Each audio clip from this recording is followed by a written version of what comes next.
Hey guys, I will show you how to fix this problem on Windows 11 operating system. In the first step, go to search bar, then type your control panel, click here to open it, then select view by as small icons. Now just scroll down, click on system. Once you are here, we need to scroll down and click on advanced system settings.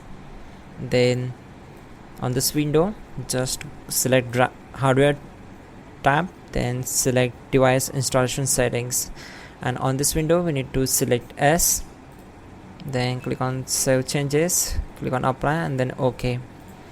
Once done, again go to right click here, select settings. Now on this window just scroll down and click on troubleshoot, then select other troubleshooters, and from playing audio you need to select run. It will try to detect the problem, and here we go.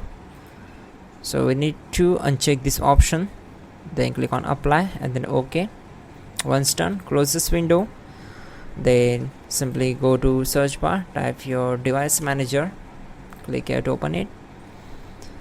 Once we are here, we need to expand the sound, video and game controllers. Just click here to expand this, right click on the driver, select properties, go to drivers tab and click on update driver. Once we are here, make sure you are connected with your internet connection, then select the first option, search automatically for drivers. So this will install the best drivers for the particular device.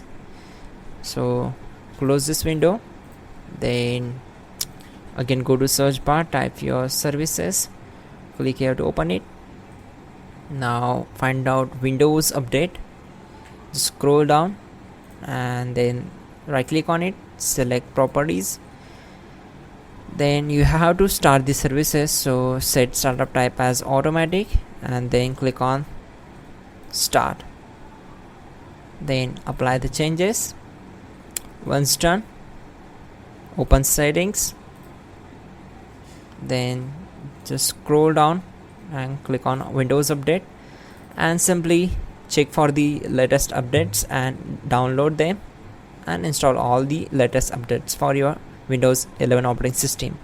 Then restart your system. That's it guys, your problem will be solved. You're good to go. Don't forget to like the video and please do subscribe the channel.